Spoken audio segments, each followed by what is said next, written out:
नमस्कार, black and white में आपका स्वागत है। मैं हूं धीरज।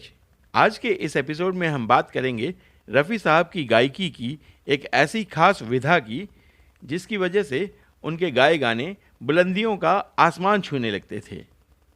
वैसे तो मोहम्मद रफ़ी कई किस्म के गीत गाने में माहिर थे, लेकिन उनकी खासियत थी एक खास विधा। इस विधा को तब साकी कहते थे। साकी की पहचान यह थी कि यह दो पंक्तियों के जोड़े वाले शेर या कपलेट से शुरू होता था। किसी में एक कपलेट होती है तो किसी में दो। साकी का सबसे अच्छा उदाहरण है ये गाना। वफा की राह में अब सुनिए इस शेर की अगली पंक्ति। मोहब्बत शहीद हो। वफा की राह में आशिक की ईद होती है, खुशी मनाओ मोहब्बत शहीद होती है। यह गाना है 1960 में आई फिल्म मुगले आजम का। गाने का आरंभ दो लाइन के शेर से होता है। मोहम्मद रफ़ी इन दो पंक्तियों से गाने की शुरुआत करते हैं।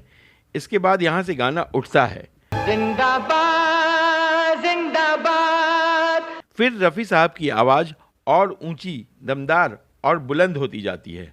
धीरे धीरे यह गाना क्लाइमेक्स पर जाकर पहुंचता है। क्लाइमेक्स पर रफ़ी साहब की आवाज़ और बुलंद हो जाती है। प्यार के दुश्मन होश में आ। प्यार के दुश्मन होश में आ, हो जाएगा बर्बाद। ये गाना साकी है। साकी विधा का जन्म 1950 के दशक में हुआ था और यह 60 के दशक में फला फूला। मोहम्मद रफ़ी को ऐसे गानों यानी साकी को गाने में महारत हासिल थी। हालांकि 70 का दशक खत्म होते होते यह विधा दम तोड़ गई, लेकिन तब तक के ये नगमे यादगार बन गए। गीतकार अपने गाने साकी के फॉर्मेट में लिखते थे और संगीतकार रफ़ी साहब से आग्रह करते थे कि वो इस कपलेट को गाकर गाने को बुलंदी तक पहुंचाएं। वफा की राह में आशिक की ईद होती है, खुशी मनाओ मोहब्बत शहीद होती है। मुगले आज़म के निर्माता के आसिफ ने इस फिल्म को बड़े प्यार से बनाया था। इस फिल्म के लिए ना तो उन्होंने पैसा देखा और ना वक्त। फिल्म में पैसा भी खूब लगा और वक्त भी। इस फिल्म के संगीत को भी बेहद खास बनाया गया था। इसमें बहुत मेहनत लगी। गीतकार शकील बदायूनी ने ना गानों को लिखने में कोई कसर छोड़ी और ना संगीतकार नौशाद साहब ने इन्हें शुरू से सजाने में कोई कमी रहने दी। कहते हैं इस गाने में रफ़ी साहब के साथ सैकड़ों लोगों ने एक साथ कोरस गाया था, जिंदाबाद जिंदाबाद। जिंदाबाद जिंदाबाद जिंदाबाद। एक साथ सैकड़ों लोगों की आवाज़ को अपनी आवाज़ में मिलाना रफ़ी साहब के बस की ही बात थी। जिंदाबाद ऐ मोहब्बत जिंदाबाद। मुगले आजम का ये गाना आज भी जब बजता है तो रफ़ी साहब की आवाज़ की बुलंदी नई तरह से लोगों को चौंकाती है। सीना ताने मौत से खेले कुछ ना करे। अब बात करते हैं एक और साकी की जिसे रफ़ी साहब ने गाया और जो बेहद मशहूर हुआ। मोहब्बत और वफा की किस कदर तौहीन की तूने, गुनाहगारी ये मासूमों के बदले मोल ली तूने। मोहब्बत और वफा की किस कदर तौहीन की तूने।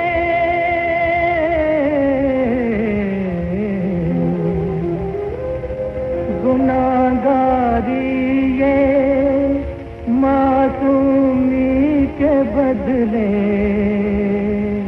मोल ली तूने।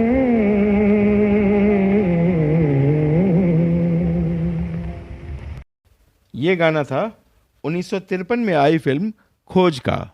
इस गाने की शुरुआत भी दो पंक्तियों से होती है। इस गाने को तैयार किया था कंपोजर निसार बज़मी ने।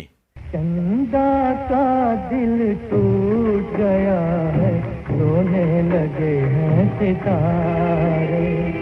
धरती का सीना कांप रहा है, देख के जुल्म तुम्हारे। ये गाना रेडियो सिलोन पर अक्सर बजता रहता था।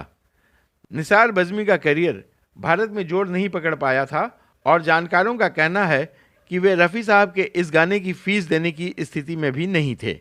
लेकिन रफ़ी साहब की दरिया दिली देखिए कि उन्होंने इस गाने की एवज में महज 1 रुपया फीस ली और उनके जीवन का एक यादगार गाना दे दिया। दरअसल रफ़ी साहब की ये खासियत थी, गाना गाते वक्त वो ये नहीं देखते थे कि संगीतकार बड़ा है या छोटा, फिल्म का प्रोड्यूसर बड़ा है या छोटा, नया है या पुराना, कितने पैसे देगा भी या नहीं। उनका ध्यान बस गाने पर होता था। वो चाहते थे कि बस गाना खूबसूरत बन जाए। जानकार बताते हैं कि रफ़ी साहब ने अपने जीवन काल में कई संगीतकारों की मदद की। ये मदद कई तरह से की गई। उनसे गाने की एवज में पैसे नहीं लिए गए और कई बार ऐसा भी हुआ कि उन्होंने संगीतकारों को अपनी तरफ से भी पैसे दिए। अब आते हैं एक और साकी पर। मेरा प्रेम पत्र पढ़कर के तुम नाराज। ये गाना है 1964 में आई फिल्म संगम का। पहले इस गाने का शेर या कपलेट सुनिए, जिसकी वजह से इस गाने को साकी की श्रेणी में रखा गया है। मेहरबा लिखूं, हसीना लिखूं या दिलरुबा लिखूं, हैरान हूं कि आपको इस खत में क्या लिखूं। मेहरबान लिखूं, अब सुनिए अगली पंक्ति। हसीना लिखूं। अब सुनिए इस शेर की अगली पंक्ति। हैरान हूं कि आपको। अब सुनिए अगली पंक्ति। इस खत में क्या लिखूं। इसके बाद गाना शुरू होता है। ये मेरा प्रेम पत्र पढ़कर कि तुम नाराज ना। इस गाने को लिखा है हसरत जयपुरी ने और इसमें म्यूजिक दिया है शंकर जयकिशन ने। तुझे मैं चांद कहता था मगर उसमें। इस फिल्म को लेकर भी एक कहानी है। इस फिल्म के निर्देशक और प्रोड्यूसर राज कपूर फिल्म में अपने अलावा दूसरी लीड रोल में दिलीप कुमार को लेना चाहते थे। दिलीप कुमार फिल्म में काम करने को तैयार भी थे, लेकिन उनकी शर्त यह थी कि उन्हें फिल्म की फाइनल कॉपी खुद एडिट करने की छूट मिले। राज कपूर ने उनकी ये शर्त नहीं मानी। इसके बाद राज कपूर ने यह रोल देवानंद को ऑफर किया, लेकिन उन्होंने भी किसी वजह से मना कर दिया। इसके बाद राज कपूर ने उत्तम कुमार को ऑफर दिया, लेकिन उन्होंने भी यह रोल करने से मना कर दिया। आखिरकार ये रोल राजेंद्र कुमार के पास गया। अब फिल्म के लिए चाहिए थी हीरोइन। राज कपूर ने इसके लिए नरगिस को तय कर रखा था, लेकिन नरगिस ने ऐन समय पर मना कर दिया। जानकार बताते हैं कि राज कपूर से उनका रिश्ता बस उसी समय खत्म हुआ था। इस रोल को ना करने की दूसरी वजह यह बताई जाती है कि नरगिस नहीं चाहती थी कि वो फिल्म में राजेंद्र कुमार की प्रेमिका की भूमिका में आए, क्योंकि कुछ साल पहले ही वो एक सुपरहिट फिल्म मदर इंडिया में राजेंद्र कुमार की मां की भूमिका में आई थीं। आखिरकार ये रोल वैजंती माला को ऑफर किया गया और उन्होंने इसे कबूल कर लिया। यह फिल्म चली और खूब चली। कि तुम मेरी जिंदगी हो, कि तुम मेरी बन। अब आते हैं मोहम्मद रफ़ी के एक और साकी वाले गाने पर। इस गाने को भी संगीत से संवारा है संगीतकार शंकर जयकिशन की जोड़ी ने। इस गाने का शेर है, ये जिंदगी की महफिल, महफिल में हम अकेले। ये जिंदगी की महफिल, महफिल में हम अकेले। दामन को कोई चूमे, जुल्फों से कोई खेले। दामन को कोई चूमे, जुल्फों से कोई खेले। यह गाना है 1966 में आई फिल्म लव इन टोक्यो का। आजा रे आ जरा, लहरा के आ जरा। इस गाने को जॉय मुखर्जी पर फिल्माया गया है। एक ज़माना था जब रफ़ी साहब की आवाज़ जॉय मुखर्जी के लिए हॉल में दर्शकों को पागल बनाने का काम करती थी। आंखों से दिल में समा, आजा रे आ। हिंदी फिल्मों में जॉय मुखर्जी ने भले ही कम समय तक काम किया, लेकिन जब तक रहे मोहम्मद रफ़ी उनकी आवाज़ बनकर उनकी फिल्मों को नई ऊंचाइयों तक पहुंचाते रहे। आजा रे आ जरा आ, लहरा के आ जरा। अब आते हैं शंकर जयकिशन के एक और बेहद पॉपुलर साकी पर। रुख से जरा नकाब उठा दो। ये गाना है 1968 में आई फिल्म मेरे हुजूर का। अब पहले इस गाने का शेर सुनते हैं। अपने रुख पर निगाह करने दो, अपने रुख पर निगाह करने दो, खूबसूरत गुनाह करने दो। खूबसूरत गुनाह करने दो। रुख से पर्दा हटाओ जाने हया, रुख से पर्दा हटाओ जाने हया, आज दिल को तबाह करने दो। आज दिल को तबाह करने दो। जानकारों के अनुसार जब शंकर जयकिशन को एच.एस. रवेल की फिल्म मिली तो वो बिना विचार किए रफ़ी साहब के पास ही पहुंचे। जब रफ़ी साहब ने गाने के पहले शेर को देखा तो मुस्कुराने लगे। उन्होंने शंकर जयकिशन की ओर देखा और कहा, मुझे मालूम है मुझे इस गाने में क्या उभारना है। मेरे भी दिल का फूल खिला दो। रफ़ी साहब ने जैसा कहा वैसा कर दिखाया। जलवा फिर एक बार दिखा दो मेरे। रफ़ी साहब का एक और पॉपुलर साकी गाना है फिल्म बरसात की रात का।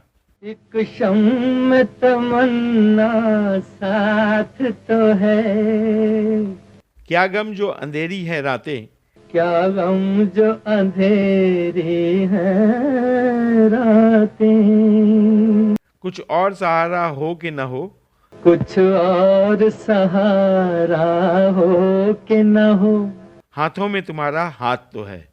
हाथों में तुम्हारा हाथ तो है। इस गाने में म्यूजिक दिया महान संगीतकार रोशन ने और इस गाने को लिखा है साहिर लुधियानवी ने। क्या जानिए कितने दीवाने। फिल्म में ये गाना फिल्माया गया है भारत भूषण पर। जब भारत भूषण ये गाना गाते हैं तो लगता है कि वो सचमुच के शायर हैं। घर फूंक तमाशा देख चुके। रफ़ी साहब की खासियत भी यही है। मोहम्मद रफ़ी का एक साकी गाना देशभक्ति की भावना से जुड़ा है। इसकी शुरू की पंक्तियां जरा सुनिए। पासे सभी उलट गए, पासे सभी उलट गए, दुश्मन की चाल के, दुश्मन की चाल के, अक्षर सभी पलट गए, अक्षर सभी पलट गए, भारत के भाल के, भारत के भाल के, मंजिल पे आया मुल्क हर बला को टाल के, सदियों बाद फिर उड़े बादल गुलाल के। ये गाना है 1954 में आई फिल्म जागृति का। हम लाए हैं तूफान से किश्ती निकाल के। इस गाने के म्यूजिक डायरेक्टर थे हेमंत कुमार और इसे लिखा था कवि प्रदीप ने। इस देश को रखना मेरे बच्चों संभाल के। तो इस वीडियो में इतना ही। अब अनुमति दीजिए अपने दोस्त और होस्ट धीरज को। चलने से पहले एक और जानकारी आपको दे दूं कि फिल्मों और गीतों पर आधारित एक और चैनल है ड्रामा सीरीज़ इंडियन, जिसका लिंक डिस्क्रिप्शन बॉक्स में दिया हुआ है। उस लिंक पर जाकर उस चैनल को सब्सक्राइब कर सकते हैं। तो अगले वीडियो में फिर एक नई कहानी लेकर, एक नई जानकारी लेकर हाजिर होंगे। तब तक के लिए नमस्कार। रुख से जरा नकाब उठा दो।